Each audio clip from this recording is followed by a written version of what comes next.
كم حزب كينهليهم زدلي زلو كنبتاتا نا هلونا قداي صقم يزغطمنا زلو سلازي كلنا ايبي تتحيزنا كنقالس علنا حزب تግራይ ካብ ጫፍ ናብ ጫፍ ኩነታት ርዩ ገምጊሙ ኣብ ሓደ ዝዓስል ህዝቢ ኒ ጌታቸው ረዳ ሞት ተፈሪድዎሎ ንሞት ተፈሪድ ስለዘሎ ክመውት እዩ ትግራይ መስዓተና ታስልጣን ንህዝብ ትግራይ ክነረክቦ ኢና ሰላማት ቤተሰብ ከመን ይኻትኩም ያውሎ ማዕድ ድማ እዋናውን አዘራራብን ዘሎ ጉዳይ ሒዘልኩም መጽ የለኹ ነዚ ቻናል እዚ ሰብስክራይብ ኮም ነዚ ቪዲዮ ላይክ ምግባርኩም ከይትርስዑ ናመደ ናይ ብሄር መሰል ዓርሰ ውሳነ ባዕልና ንባዕልና ናይ ምምሕዳር እቲ ዝለዓለ ናሃትና ሕርያ ይንሱ ናብ ልምዓት ናብ ዲሞክራሲ ምእታው ዝለዓለ ሕርያና እዩ لمعات ديمقراطي بعلخان وعلخان محدار تزلع على حريانا خم حزبي حجيكن كاون لعلي كم حزب كاين هليهم زدلي زلو كنبتاتا نا هلونا غداي صقم يزغطمنا زلو سلازي هلونانا كاب زخونه نلعلي كلنا حدا خوينا كنخبرو كنكل علنا سلازي ابصره درغي استخفل مسواتي ابيتي ارترا استخفل مسواتي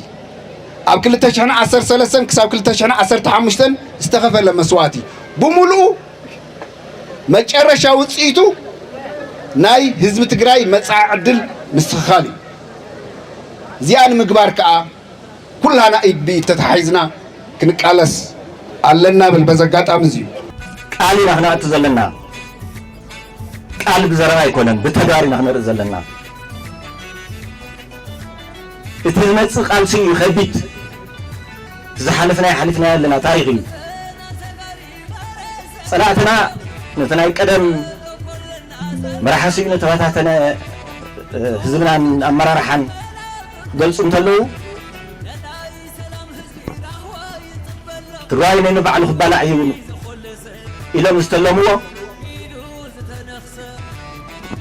نسي قلصنا الى يزامنانا نسان كدوري وسعيرم أبز جورو جرم كوني خليهم صراحة مسلسل زخانة تواجي يوم كسعرنا زي يقولوا مخالم سلام فلتو شرح ودي شرح يفحصيهم نزيكنا كلنا لنا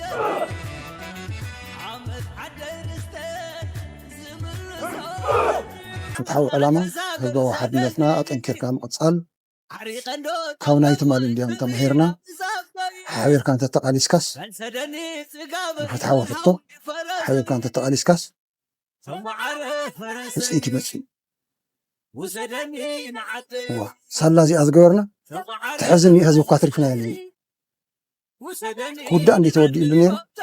تحزي صريف وزر هزني تبقى أترفنا يعني زي مسون قصدنا كلون قصدنا تجارو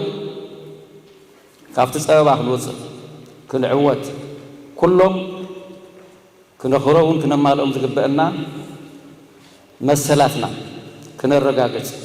ناي تجراي كأسأل عدل نافتك وضح زقبلنا نجر كنا بزه على كلن كأ كدم كلن كأ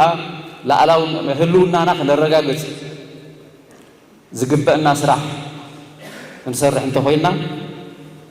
نيمان نسأقام ندحريت نقدم انتهي معدنا نوشتنا رئينا نحنا بعلنا إنا كل آخر جبران نخيلنا خنا أمن كل لنا زياء تجبر أول جبران خا حد نثنا نتأنا خير كلنا هنا تتأميرنا في الوفر كلنا هنا كم هزبي أبناء تجراي روحاتها تمتها تطرح كنا حاسب تلنا هنا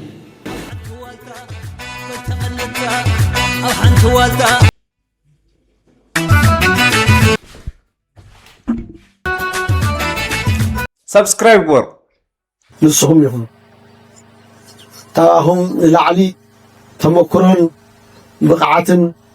زلوا حيلي يلن سلطنة زبقعة رهاسو زفزز حيلي هيو تزعكب عبد الصلاحي عوتات زمزقب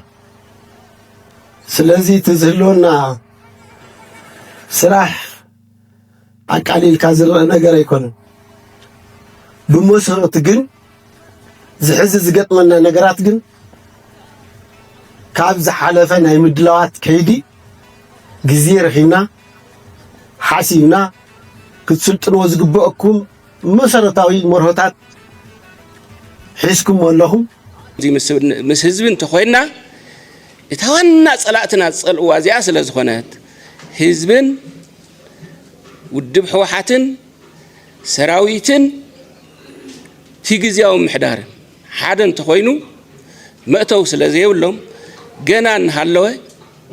ተስፋ ስለዝቆርጡ ክሳዕሪ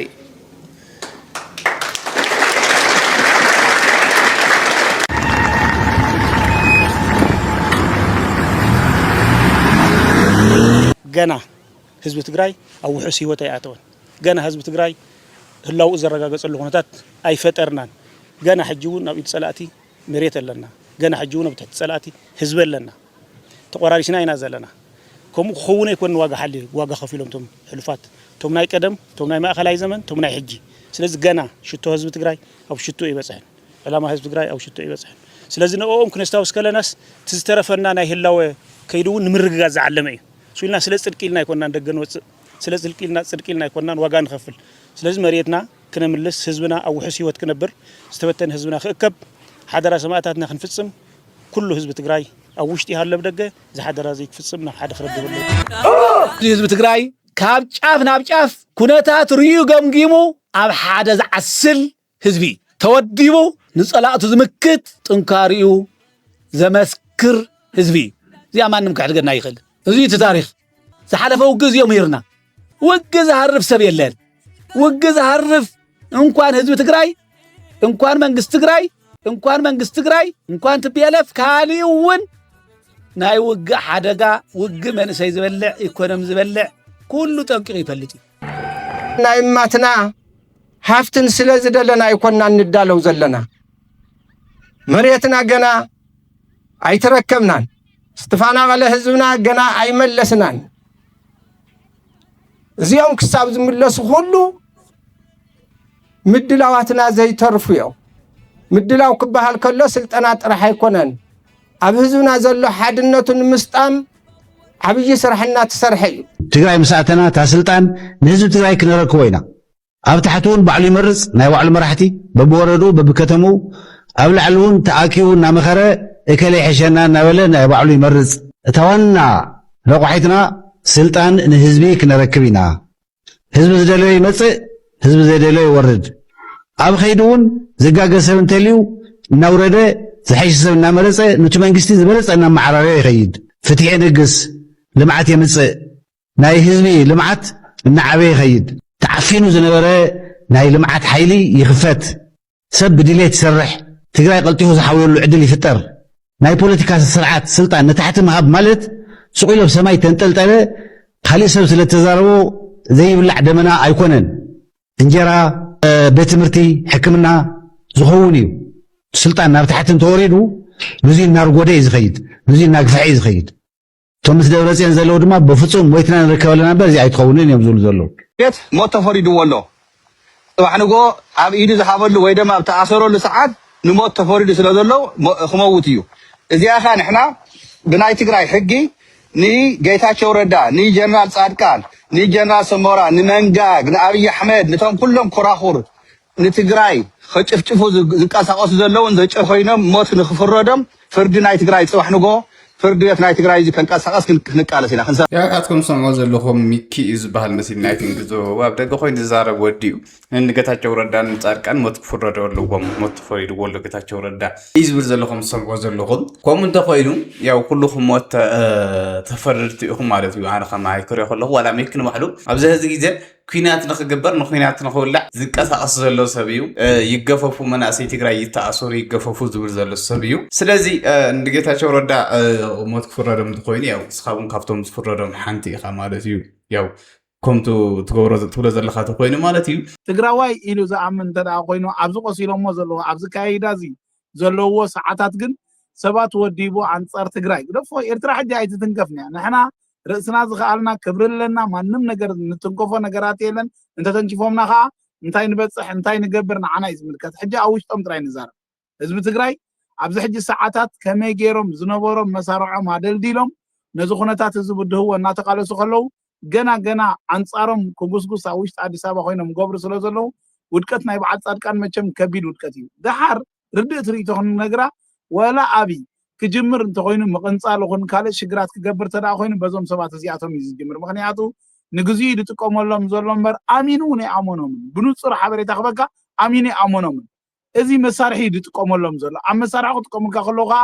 እቲ ህዝቢ ትግራይ ክነቃሕ ክኽእል ኣለዎ ሕጂ ፓስፖርት ደዲኻ ኣዲስ ኣበባ ክትርኢ ስለ ዘለኻ እቶም ኣብ ኣዲስ ኣበባ ደለዉ ካልን ተጋሩ ኣብ ክንዲ ኣኼባ ፀዊዕካ ናይ ቮለንታራይ እዚ ተገዲድካ እውን ትኸዶ ኣኼባታት የለን ምናልባሽ ክሰምዕዎ እንተደልዮም ኣብ ሚድያ ክሰምዕዎ ክእሉ እዮም ሓደ ካብቲ ከፍሽልዎ ዝግባእ ግን ዋላ እውን ህዝቢ ትግራይ ወይ ከዓ መሪሕነት ናይ ትግራይ ክሰርሓሉ ዝግባእ እቲ ኣብ ውሽጢ ኢትዮጵያ ዘሎ ኣብ ኣዲስ ኣበባ ደሎ ህዝቢ ተኣኪቦ ዶ ንዑ ጎስጓስ ጌርካ ከመይ ገይሩ ከም ዝሓቕፎ ጥራይ ክእክብ ኣለዎ ዳ እምበር ብሚድያ ናይ ትግራይ ገይሮም ኣለዉ ናይ ሚድያ ብትግርኛ ተዛረብቲ እንደገና እዚኣቶም ኣለዉ ላዕልን ታሕትን ነቲ ህዝቢ ከቋስልዎ ኢሎም ተበጊሶም ስለ ዘለዉ ኣብ መወዳእታ እውን በቲ ኣይእሞንን እዮም በቲ ህዝቢ ትግራይ ኣይእሞንን እዮም በቲ ናይ ብልፅግና እውን ኣይእሞንን እዮም ሓዲግ ኣብ መወዳእታ መዓስ ንግዜ ሕቶ ገዲፍና ሓዲግ ከም ዝወድቁ ይረኣየኒ ኣሎሞ ስለዚ ንህዝቢ ትግራይ እንታይ ክንለዋቦ ብፍላይ ኣብ ኣዲስ ኣበባ ዘሎ ሰብ ብመሰረቱ ከም ሰቡ ጥራይ ክሰምዕ እንተዘይኮይኑ ኣኼባ ተኣኪቡ ዘልምዖ የብሉ ኣኼባ ከይተኣከበ ዘልምዖ ስለዘየለ ዜርና ምስ መሳርዕ ናይ ትግራይ እንተድፅምበሩ ይሓይሽ ዝብል ሕጂ ኣብዛ ፅሕፍቲ እንድሕር ቢካ ኮንካ እንታይ ትብለና መንግስቲ ከህወሓት ላይ እርምጃ እንዳይወስድ መንግስቲ ኢትዮጵያስ ኣብ ልዕሊ ህወሓት ስጉምቲ ንክወስድ ኣብ መስቀል ኣደባባይ ኣብኡ ሰላማዊ ሰልፊ ንክገብሩ ተጋሩ እዩ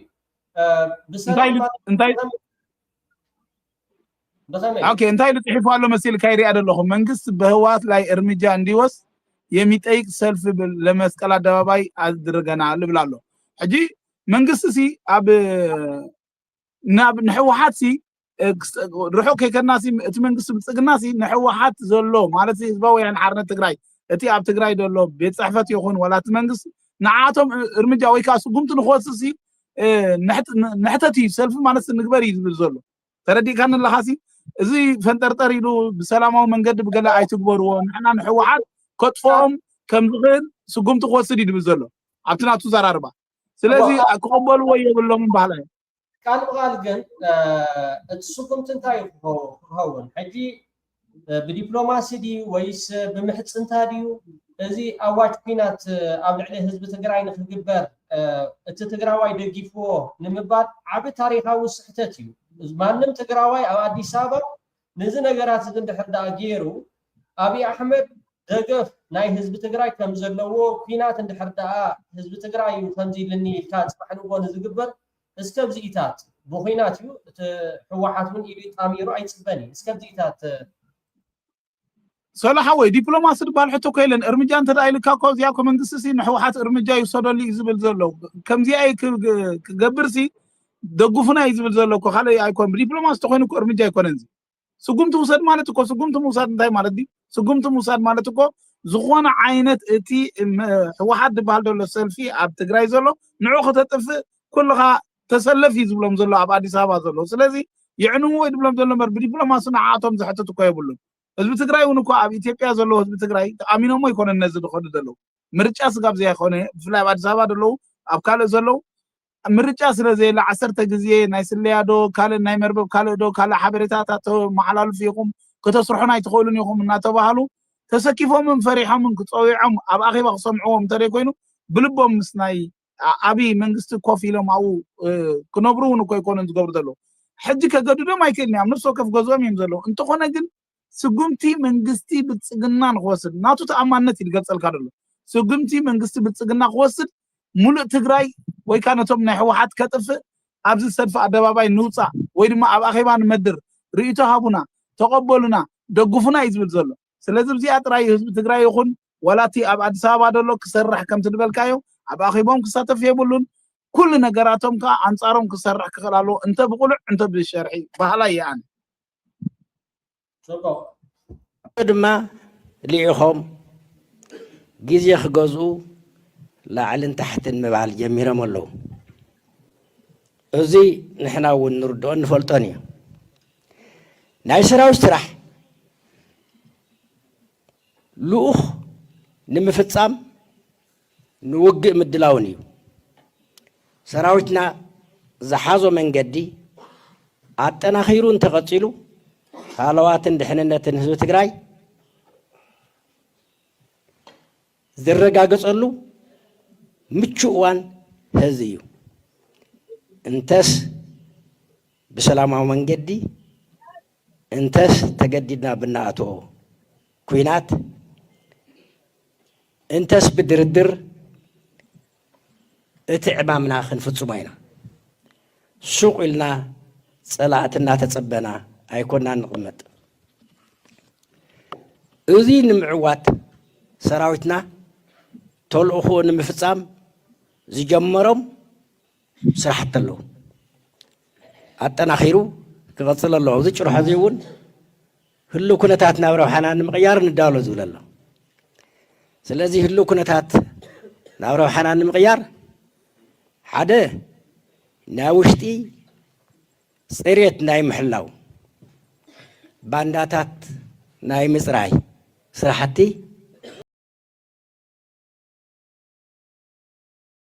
ጀሚርና ኣለና ተዓዊትና ኣሎ ኣለና ዝቐረየና ድማ ኣጠናኺርና ክንከይድ ኣለና። ካሊእ ኩሉ መዳያዊ ብቕዓት ናይ ምጥንኻር ስራሕቲ